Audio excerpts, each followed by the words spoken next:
Hey, good Saturday morning. It's Mike with Green Glides. So, you guys have been hearing me talking about the AW-29 changes that are coming with our products. And I just want to make a couple things clear. For one, AW-29 is the SKU or the product code that Interlink, Ramsco, gave this wand, which is, oh geez, there's that, I'm going to bet there's 28 versions of this, and this just happens to be the 29th. And this actually isn't even an AW-29. This is a Japanese, Chinese, Taiwanese, Philippines knockoff. And really the only way to tell the difference is this width right here. And because these are hand-welded wands, all hand-cut, plated steel, hand-cut, hand-welded, they're all different, every single one of them. So we've been selling these glides, the AW-29 glide, by the thousands for years. I don't know if you can see that. And never had a single complaint about fit. Once I started making the hard surface glide, which is real crucial, that we get a nice tight fit, no air leakage, became glaringly apparent of the variability of these wands. So we're developing a hard surface glide that'll fit all these things. So you, the consumer, don't have to figure out what width, and we obviously can't custom make them. But let me show you this profile here. That's the one that fits the true CMP, California Metal Products Made AW-29. And this is what we call a wide fit. And these will soon be available on our website. Doesn't look like a whole lot of difference. Let me hold that still. But let's put these digital calipers. And this is the best money spent on Amazon for, I don't know, 15 bucks delivered. You can get a pair of these. I don't know why they call it a pair. It's two moving pieces. But let me just show you the difference here. And again, this is going to vary. So they look the same from above, right? So what we got there? 75, 128. We bring it over here and see that gap? Watch what happens. And as these glides get used and stretched, it's all going to vary. But the closest consistent measurement we can get is 9/16, 5/8. 9/16 on the real AW-29.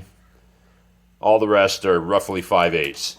Now you can go to any hardware store and get a little pocket measure, slide rule, and all these things will help. But once I get the real AW-29 back in my hands, what I'm going to do is come up with some common ways to measure it. Maybe put a stack of dimes on here. And the real AW-29, the one that fits this glide, let's say it's 5 dimes. The wide fit's probably 6 dimes. It's really that close. But what happens is if you try and stick the original, let's back up. If you try and stick a wide fit in the original, you're going to stretch that out. You're going to break bridges. You're going to create a loose, sloppy glide. Teflon is soft and pliable, and it moves, and it has a memory to a limit. Anyhow, I'm going to make that real easy for you to figure out which one you have, but have a way to measure. This is the nicest way. 15 bucks Amazon. 3-4 bucks at the hardware store. So you see these little guys right here? These are the extender benders. I should say this is the extender bender. This is the OEM spacer that goes between whatever you want to call this thing. The port, the pod, the female fitting that is welded to the ceiling. We're going to call this the ceiling of the wand. And these are always welded on, non-adjustable, unlike most of the other wands in this industry. And in the OEM, original equipment manufacturing setting, it sprays back, like right here, too far. Okay? So we've created these benders, and this is not the final version. The final version is yet to come. It'll be a little longer. So the bender tilts the spray when the glide is on to strike right behind it. So now you have a shear flushing angle, like all other wands. All the Pro Chems, all the Westpaks, all the PMFs, they all have a shear angle, other than these old portable, cheapy 2-jet standards, as they are affectionately So now by creating this shear angle, one, you're able to use much higher pressure and get a better flush, but you don't have water puddling back here. It became real apparent when we did the brush glide how much water was puddling. You couldn't recover it.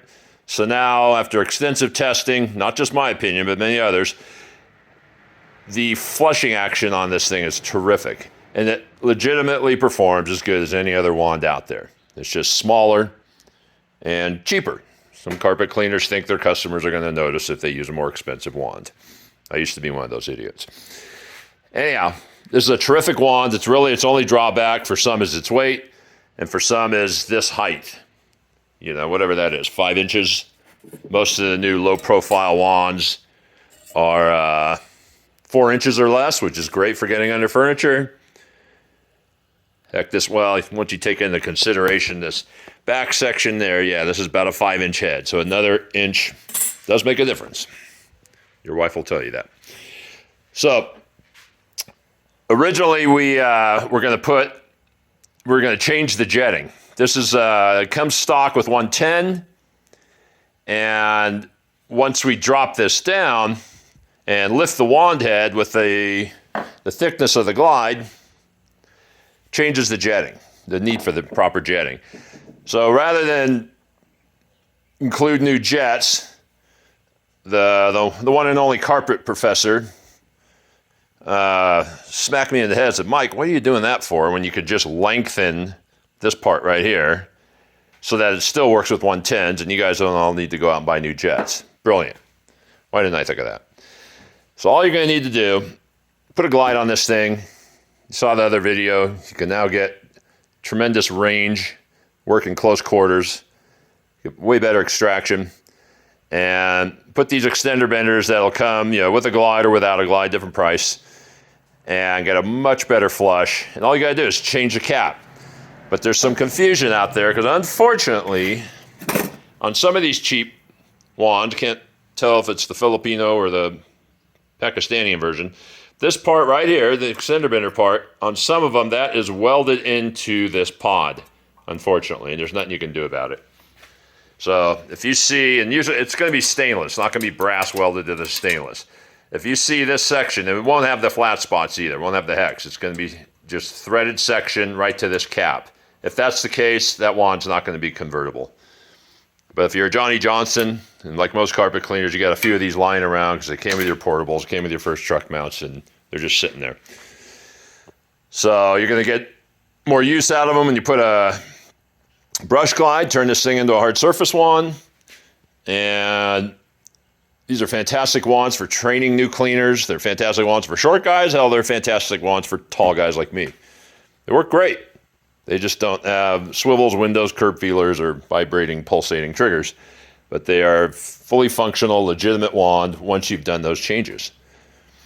So hopefully I didn't confuse you too much. 8 minutes of rambling on about this silly wand, but it is what it is. Hopefully I got that point across. Extender bender, 5/8, 9/16. Got to know the difference. And I'll take some pictures of the common item. Heck, I'll put a dollar bill on there for you, edge to edge, and I'll show you what 5/8 looks like and what 9/16 looks like. But in the meantime, go get some measuring devices.